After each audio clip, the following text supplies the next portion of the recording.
Curly a friend and just he's a great human.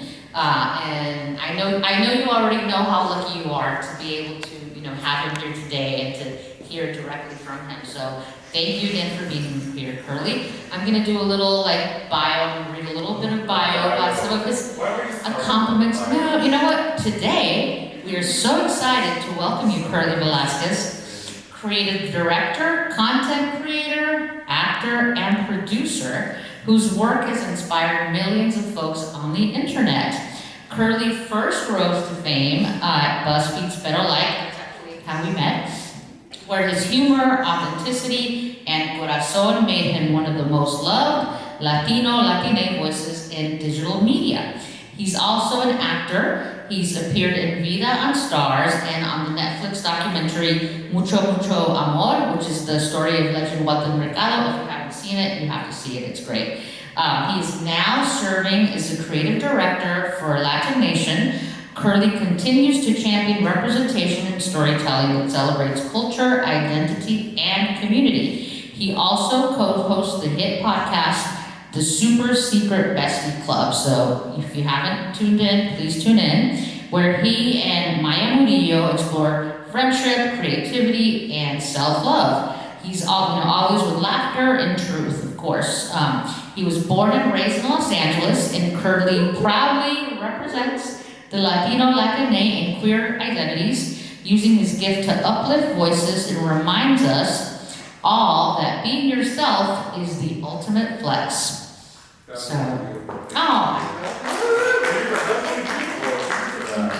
little help from ChatGPT.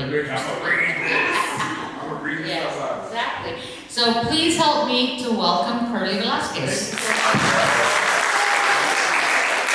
So we're gonna get started with the first question. So I know you started your career in fashion with a very, very famous photographer, David LaChapelle, one of my favorites. So for those of you who don't know about David LaChapelle, maybe you can tell us a little bit about your work there, like how you started and how did that evolve into BuzzFeed? So I just want to paint the picture for everybody, right? Like, I'm a queer Latin kid from Hollywood. My parents came over undocumented from the South Road before and during the Civil War that was going on out there. So when we got here, my grandma's apartment was like the apartment that everybody that came over undocumented would go, and then they would go get work, right? So my family came over first. She made friends with all the people, all the hotels on Sunset and Hollywood. And then when Abuelita came over, everybody started working, and we all, as a family, we used to, not me and girl, but we used to clean the hotels. And then we graduated into cleaning houses, and then that's when I wrote my mother to go and clean houses. So it's not like I was born into anything where we had access. We didn't know famous people. I did have a bougie tia that used to be messing with her, UPS of Will Smith. So we were always like, oh my God, yeah, Nina, she knows Will Smith. You know what I mean? She has awesome. She was, I love her. I love her so much. She's like we always thought she was like the bougie tia, where they just there. But now she's older and super amazing.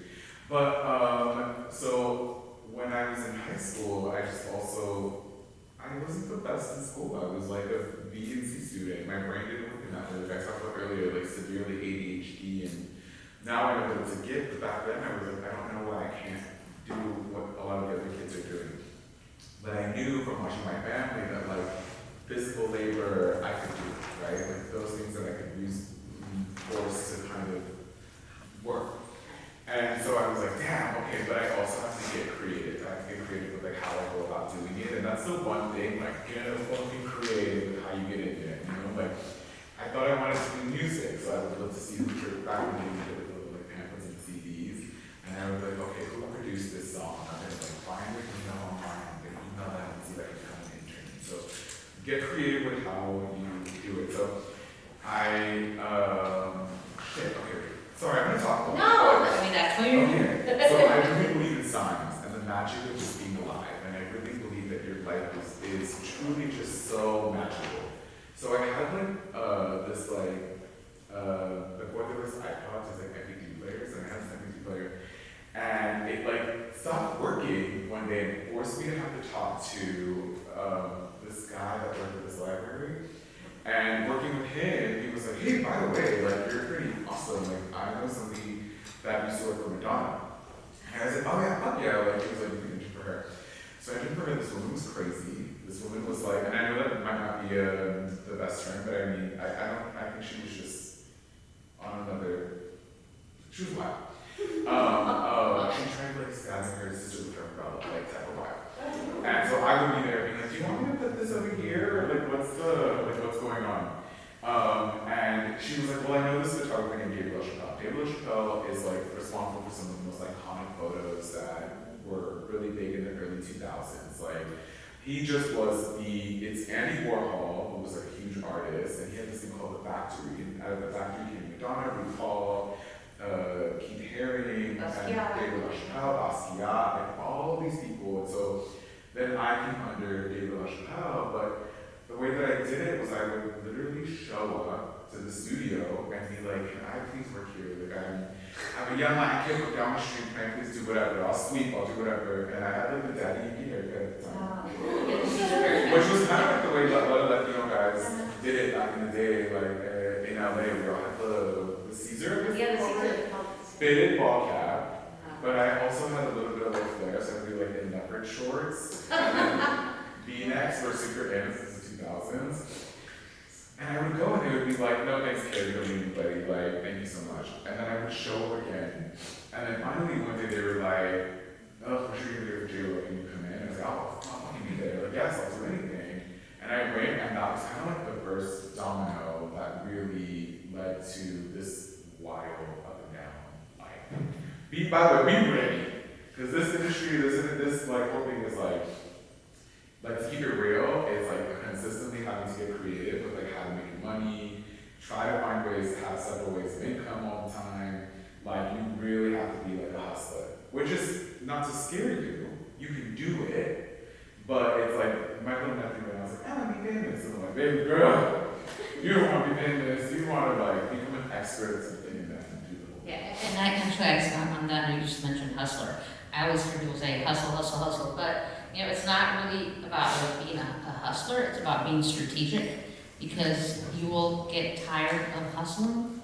So you have to find a way to hustle, but hustle like strategically. Yeah. Like, yeah, so, and people are always watching. There's always something watching you. That's.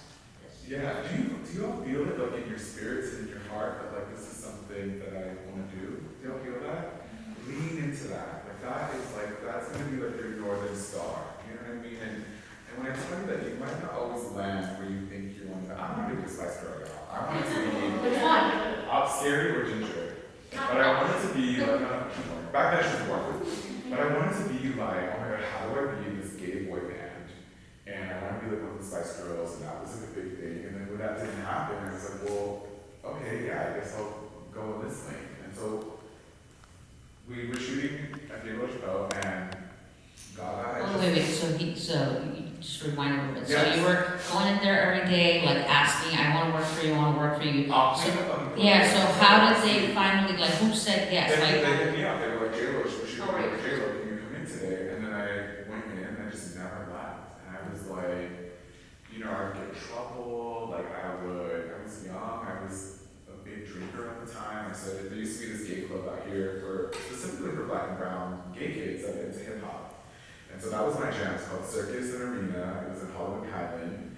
It was so dope. Like, it just like, we didn't go to WeHo. Like, WeHo wasn't a thing for us. It was like, we wanted to dance to Missy Elliott, the Egan Twins, Sierra, like all those things. And we beautified in a different way, which I thought was really amazing to see black and brown kids. Like, the acrylic nails, right? The baby hairs, the hoops, the Caesar haircuts. Like, we just looked different. We wanted to dance different. Like, people always be like, oh, we're into Britney, and I was like, oh, I wasn't a Britney gay. Like, I just wasn't, I wanted to be a Missy gay. I wanted to get down and dance and get sweaty.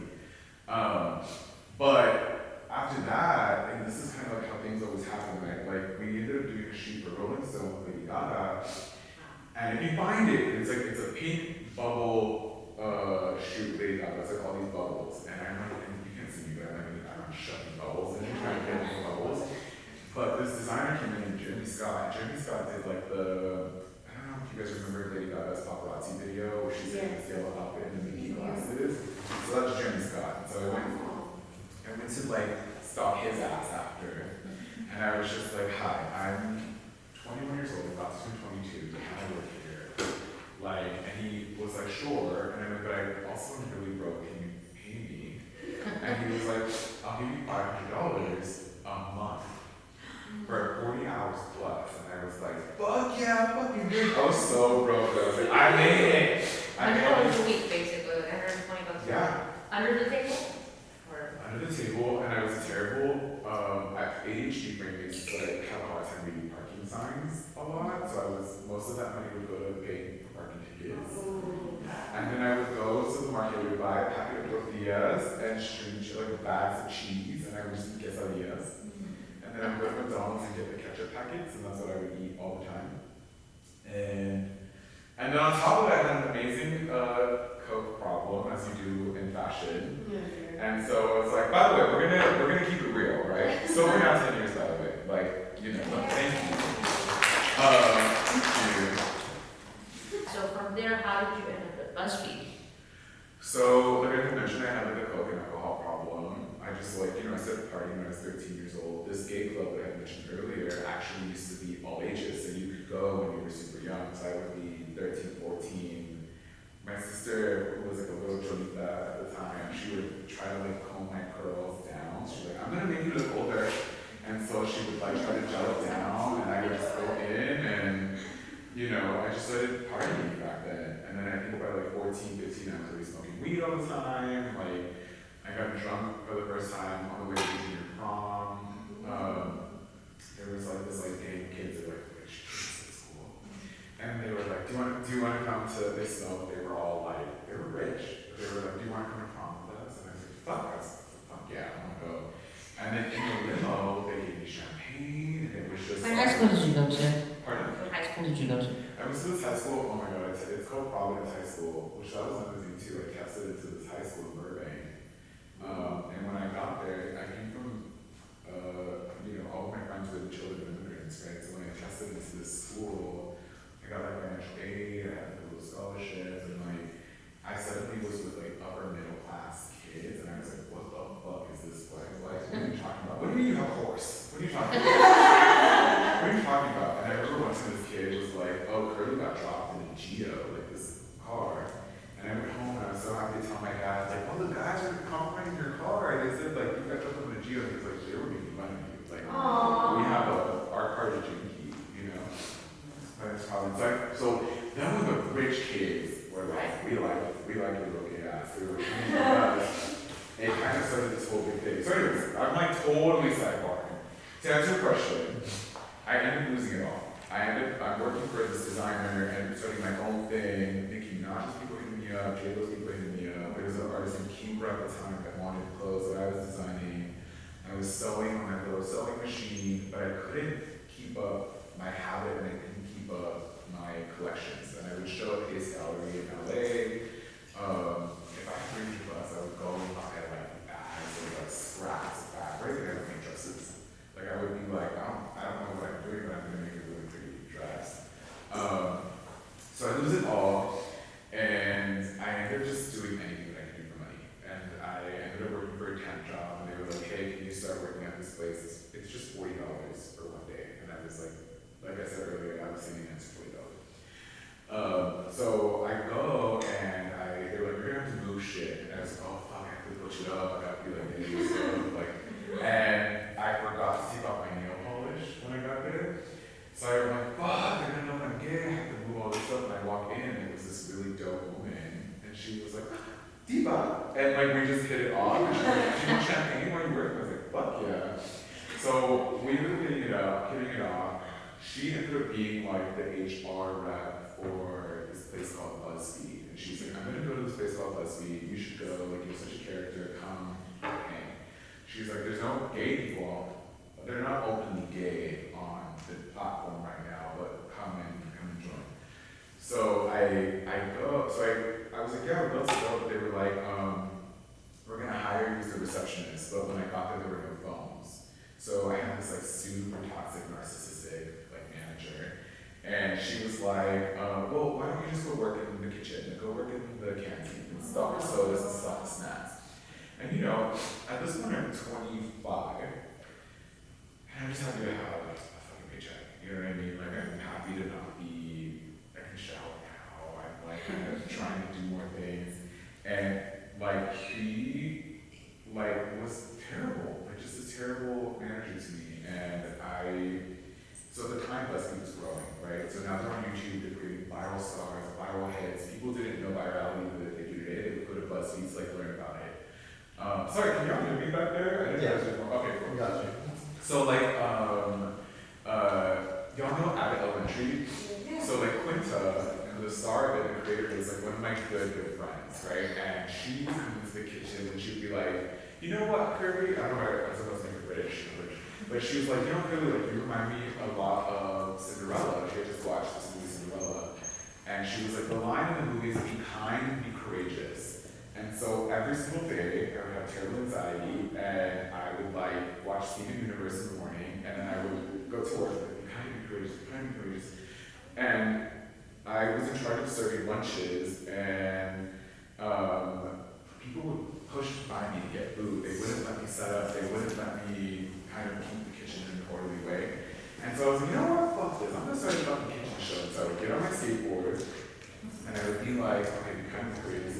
And I would howl really loud in the studio. And I made this thing that even though they kind of looked down on me as somebody who's serving lunches, I was like, this is my arena. Now this is my circus, I'm the ringleader. So I would be like, ladies and gentlemen, welcome to Tuesday lunch. Today we're gonna have this, da da da. And I would be like, do not come into my kitchen, I'm gonna come and find you. I promise there's enough food for you here. Don't push. And so everybody said to me, like, he said, wait. Like, holding each other like accountable, right? And so from there, the video producer started to be like, he's kind of wild, like let's put him in a video. And from there, I started to get more popular faster than the people who were hired to be in the videos. I was just unhinged. I was still drinking, doing drugs, and stuff. So like, if you watch anything earlier than me, I'm probably on something. You know what I mean? Like I'm talking about like some clip which was going big on TikTok again where they put something in front of me and I was like, it smells like foreskin. And all the people were like, this guy's fucking crazy. And I'm like, oh yeah, of course I was crazy at that time. Like I just wasn't completely there, you know? By the way, some people are into that stuff, so not to yuck your yum. But like I started to go viral. And then they were like, Was that the moment where you went viral? Was I that, started to go that viral, video? yeah, I started to go viral videos, and then Telemundo came, and they went to BuzzFeed, and they were like, oh, are you guys doing like Latino content by any chance? And they were like, actually, we do, and we have this person here, and from one week to the next, they made me a producer. So I had to learn in real time how to go from putting sodas away and snacks and lunches to holding a camera and making content and figuring it out.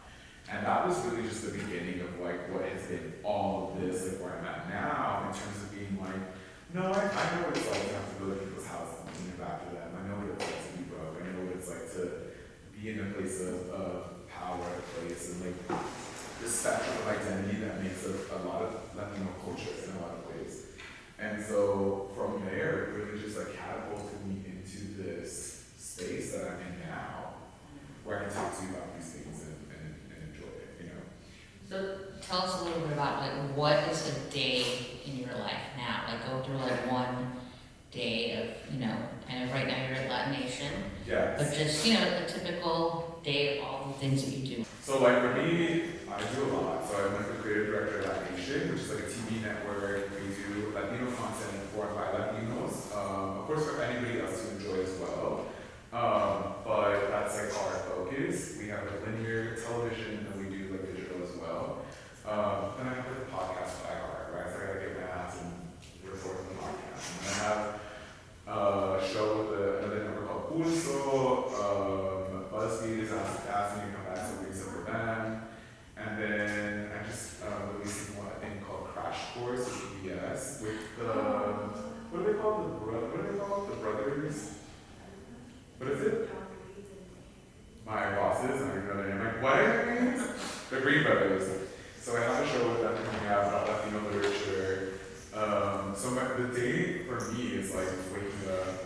the studio. We gotta look at all the content, looking at the graphics, and looking at the scripts, and looking at a lot of everything that involves just the content that's going out to the world. I think the thing with any sort of content that has to do with identity, queer, being a person of color, whatever it is, like, I think we can snip out like something that's not authentic, right? Like really fast. I think that specifically, I can only speak from Latino content. If we see one discrepancy, we're like, oh no, that's the right person that wrote that. And you're like, oh, we don't give each other sometimes the space to be nuanced. There's all these rules with like, oh, the algorithm changes, and when you do work for somebody else, you know, they do want you to go viral, to hit the numbers, to all of that. But you also want to be authentic, right? Because you're putting yours. So Okay. how do you balance that? Is there a formula? I mean, the formula changes every minute, I know. So But how do you do it? I look at it differently. Anything, if you guys want to do stuff online, which I think if you want to get into entertainment, you should be doing it online. Test it out. Do not take anything personally. Everything is an experiment. Everything is an experiment. So if you put up 5 videos, you put up a photo, you put up a reel, you put up whatever, you put up you talking in your hoodie about whatever something happens to you at the mall or whatever, you know, like when you post it, whatever hits, the secret is, I also work at Facebook, by the way. So the secret is like whatever does well, you do it again, and you just copy and paste. And that's literally what everyone is doing right now. It's not like there's no like, oh, I have to figure out this album. Like, test it all. Like, I fucking was like, get ready with me. People didn't watch. I was like, oh, come with me. So people didn't watch. And then the minute I started doing Zodiac shit, people were like, and so people were talking about it again. Now everyone's, and I'm like, I guess I do Zodiac content now. Like, I'm like, yeah, like, it's so random because my Zodiac content hits outside of it. Like, Sweetie was in my comments the other day.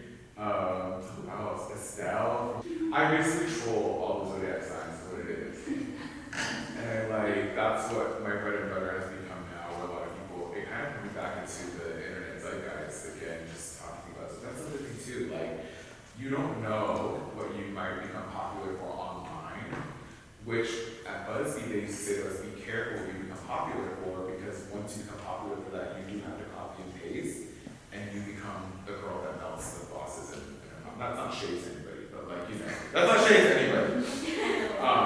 But you know, you just become the person that does this, you become the person that does that. Like, Yes. that's not shade, that's shade. We're cool. But yeah, like, I think that for me, I think like, don't worry about the algorithm, worry about what you want to test out. Look at it as data, you're collecting your data. And whatever clicks, lead into that happy.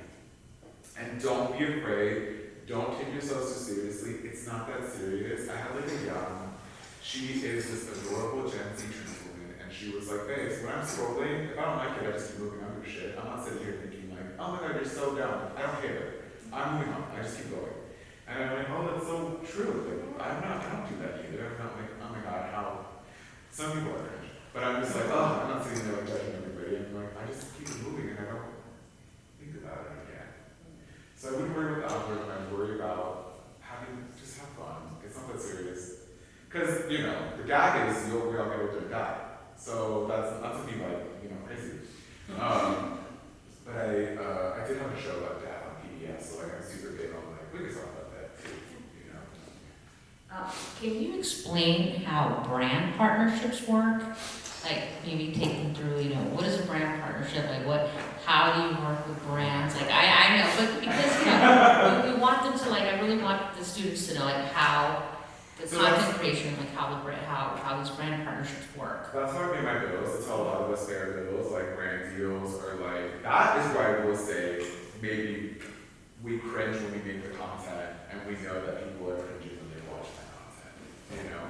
But it's crazy to me because that is how a lot of us make our money. It's how we pay our bills, right? Like, my money, for example, it goes to helping my family.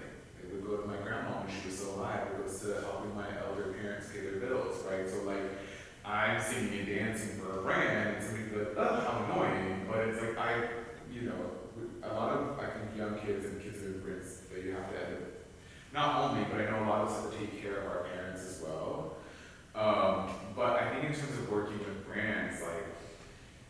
it's a thing. It's a thing, and it helps pay bills. And right now, a lot of us have to be careful with which brands we're aligning with because, like, we want to rest on our own beliefs in terms of what we believe in real life.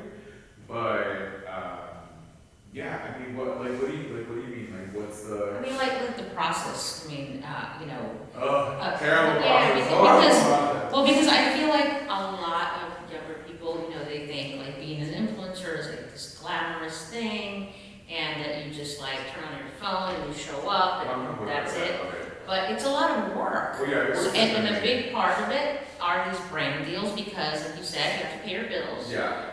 So there's that. Brands work differently. Yeah, different brands work differently, but just like, a typical, do you go through, your agent? And actually, I should have started with that question because I want to know.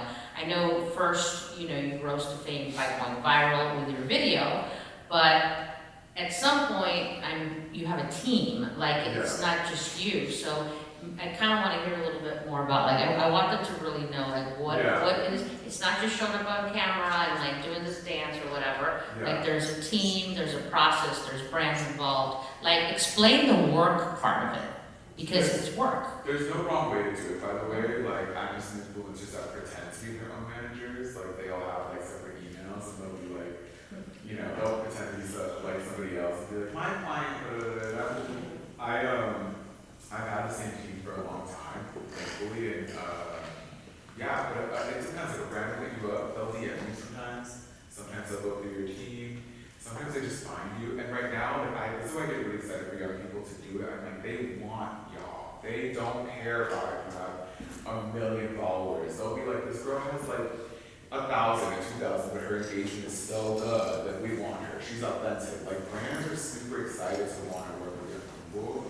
And like, it's crazy because I'll be in a room full of like people in Hollywood, and they'll be like, oh yeah, I was on set for this many days, and I'll be like, that's crazy. I made that in one post. Like, that's wild to me, So I'm like, I'm very much like, get in here. I want everybody to get in here, try it. Like, I'm like, just do the damn thing. But some brands will be like, they'll come to you with ideas, and they'll be like, we want you to do this, or we can for this, and you can say yes or no. Other brands will be like, hey, we have this campaign, pitch us an idea, and then you have to write out their pitches and stuff. But it's like, there's no one way, I would say. But I will say there was this one recently, it's a little bit personal, cheesy or whatever. This brand hit me up, and they were like, we love your Zodiac shit, we want to pitch you this idea, we think it'd be great. It's man on the street, you go out there and you're talking, you interview people, and you predict stuff with them. And I was like, oh, that sounds great. That sounds kind of like what I'm doing already. You already know I talk to dead people in my dreams, so I'm like, perfect. So I do the deal. We release the first video, and another influencer starts hitting me up, being like, you stole my idea. So this influencer's like, what the fuck? Like, and she gets all her people to kind of like, this is really stuff, right? Like, she gets all her people because he fucking stole this. And I'm like, I was pitched this idea. I was like plugged into this thing. But then it just got really crazy because I'm like, number one, I've never stolen anybody. Like, it's just not my thing. And one of my big things is like, I'm one of those people that I'm like, oh, if they're wearing it, I don't want to wear it. So how would I steal content if I wouldn't wear the same thing as somebody? But legally, I couldn't reach out and say anything because there's contracts involved, right? And then I kind of have to take the heat. So, then that's when my team got involved. They're like, we're not posting anything anymore, and because it's not fair that I was left left out. What is it saying? Left out to dry. ¿Cómo se dice? Left out to dry. That's what I'm hearing about the movie. Like, all the chickens and ducks in a row and the eggs in the basket. I don't know those things. But like, yeah, I mean, it's a wild industry to be in. Your platforms right now, I know you're definitely big on TikTok, on Instagram, YouTube. Are there any like new platforms or any platforms that you would recommend for this generation to? Oh my God, there's so yeah, like if you had to pick, I don't know, two. If they want to be content creators, like where do they need to be? I still think TikTok is the way to go. Like I was saying earlier, like streamers, I mean, what do they call the vertical shows? Like, just whatever you want to do, get creative, go on TikTok. What's the gaming one that people like? Twitch. I feel Twitch is a good one too. But I feel like y'all tell me that shit. What do y'all do? What would y'all say? Instagram Reels you feel? Okay. I feel like they, because working there, I know that they would like study TikTok. Don't sue me, but they like study TikTok. So I'm like, that's so when they have a interesting. resource on. It's like, it's everything. I would have to like study what influencers were doing on one platform and on the other. And then I think that they probably study their algorithms. But so y'all are saying IG now. Because I feel like a year ago it was like, I'd say it's TikTok. you still TikTok? I feel like people understand that Instagram is kind of copying it and just not in the way that they probably should. So, like me personally, I don't care for reels. I'll repost stuff. The content you get on Reels is usually just recycled from. Yeah, stuff that was on TikTok. Okay. Yeah, that's what I think. Like, and I feel like to me TikTok is where you can kind of go and like shoot the shit. Mm-hmm. And Instagram to me still feels like, That's how you present yourself. yeah, like too polished, Yeah. too like, you know. I feel like TikTok's where you can be fun and you can. Yeah, like ratchet, like Everyone wants to be an influencer on TikTok. I feel like understand. they want to be influencers on TikToks or TikToks. They want to be influencers on TikTok or Not that, but I feel like everyone kind of copies influencers or stuff they see on TikTok. Like, oh, Okay. here's with me, oh, I'm doing this, oh, I'm shopping with you, oh, we're in tours. And so, like that, I feel like is the new YouTube where everyone used to do that on YouTube, now they're moving to TikTok, making sure the videos doing that, as opposed to on Instagram, Oh, where interesting. photos Okay. and events. I love that. I love to like learn from different people because I would like when I was studying like TikTok, I would see some people would do same video, same song, but they would change like the caption over it and post the same video like a bunch of times, and they were just getting so many hits all the time. I literally fell for an ad today. Actually, it's like they do this thing where they're like 6 years as an esthetician. These are the products that I choose, and she was like 6 out of 10 for this one, 10 out of 10 for this one. I'm fucking screenshotting that shit. And I wrote a comment like, oh my god, thank you so much for sharing your experience. And I'm like, I like to gas people in the comments. And people were like, this is an ad. This isn't real. And I'm like, oh my god, that's so crazy. Like the way that the internet just always is changing and moving. But, you know, I feel like for me, I've seen people blow up a lot on TikTok that I've been like, yeah, like people who weren't in that industry, now they're just so big on TikTok. Earlier you were talking about your team. I'm curious, can you describe to us like how many people are on your team? Like, what is your team like? What does each person do? Like when you say my team, because again, you can't do this I'm like gonna give you all alone. my answers. When I was like when I was hopping, like when it was like BuzzFeed era, I couldn't go out without a long ass line of people wanting to say hi or take pictures. Like I couldn't go eat at restaurants without people taking photos. I couldn't like do a lot of things because it was crazy. You know, I think Grindr came out, like, not even on Grindr, it's like, yeah, look for love. And Grindr were like, oh, blow you, and like, it's not gonna go on Grindr. But like, it was, so at the time, I think I had my manager, her assistant, I think I had 4 agents. And then like, so anything that would happen, like, it goes to them. And that's the thing with this industry, like, when you're popping, you're popping. And then when suddenly people are like, well, you know, they've been in it for a minute, like, it changes. And it's fine, because with me now, mostly people that come and say hi now are young kids of color, queer kids, and so it feels like family in a lot of ways. It's not like people who are like, oh, I watched you eat this thing on BuzzFeed. It's like, oh, I watched you share a story about your grandmother who had dementia. Because that was the thing too. Like, I started to share my stories with my grandma. My grandma was super crass and dirty, and she was always like, how do you guys have sex? And I would tell her. And she would be like, do y'all do that for free? Like, that's crazy. And then, like, her dementia kicked in, so people were part of the story of her watching her forget me in real time.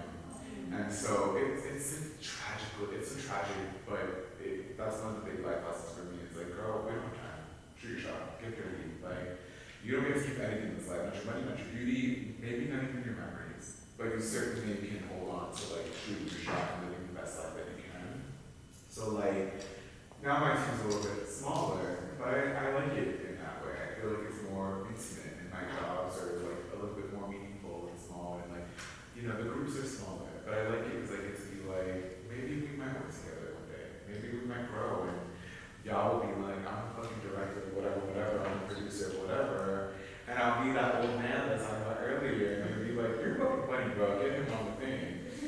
So I think it's like, the industry just always changes. And Wait, talk a little bit about like, what are some of the skills that you think, like, some of these students should have or should try to develop if they do want to get into content creation, maybe while they're in school? Is there a particular class that maybe they could, like, be taking? Our students, but, like, what would you, what are like the top 3?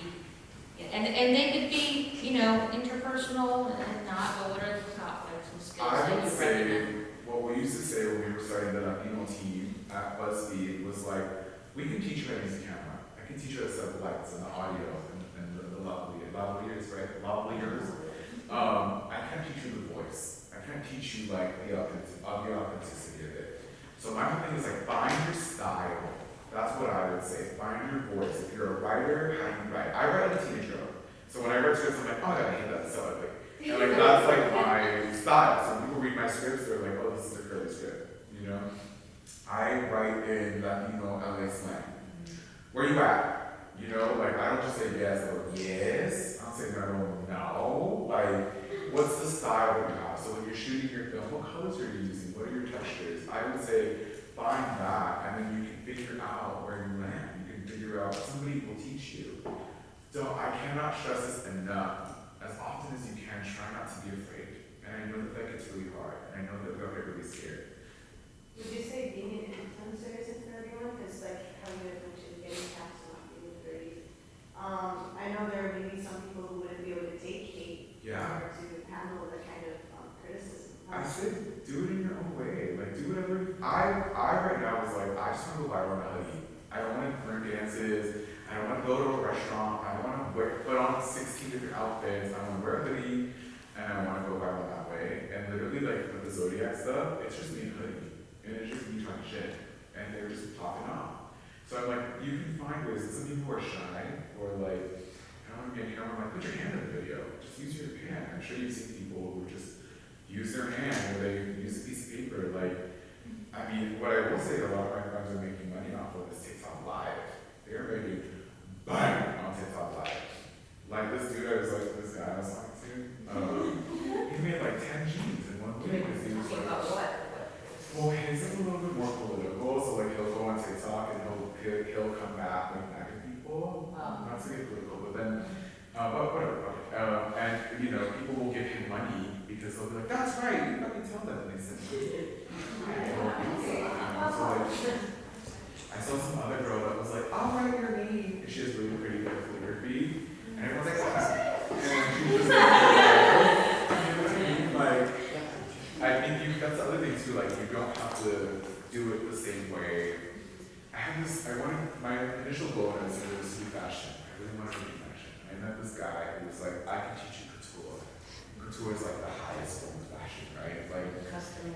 it's like they don't use the same machines and the same stitching and all that stuff. And I went to him and he was like, you're terrible. You suck. Like, Oh my God, I know what you're talking about, but I want that. you can't cut this fabric in this way. You can't do this in this way. And I was like, damn, I really suck. And I remember I went to go hang out. There's a dog park, kind of like near the Hollywood sign. If you go in like the Franklin area, I went to the dog park and I remember my dad was with me and he was like, there's more than one way to talk. And I promise you, like, when one door closes, the door really does open. And, I think that has been what has happened in my entire life. It's just like, you can find that in your content, you can find that in your directing, you can find that in your scripts. Like, I have this amazing Latina French executive at this company called Curly Velasquez, it's a Latino production company. And she was saying, let the art be born how it wants to be born. So if it's a poem, put it as a poem. And like, that girl who was tweeting her crazy life and they made a whole movie about it. Oh my God, what was that movie? What was it called? It's about like a road trip, right? It was about like, wasn't she? Zola. Zola, yeah. All my fucking tweets. She's so insane. Things like that, I would say like, you can find more than one way to do it. Get creative and do it from how you feel comfortable, I would say. You don't have to do it in this way. You don't have to be, this dancing TikTok star. Now, are there any resources that you recommend, any websites, anything? I know, like, actually we are going gonna be donating a number of LEAP memberships Oh, for students. That's the National Association of Latino Independent Producers, but any organizations, any resources, that you think might be helpful for their students, maybe somebody to follow if they wanna be content creators, obviously follow the Curly Show and everything he does, but any, you know, any resources? I have often found, like I said, I'm severely ADHD. If you put an application in front of me, I'm like, I don't know whether this is too much. Like, even when I go to TSA pre-check, I have to like have a friend sit next to me and be like, we're going to build this thing out.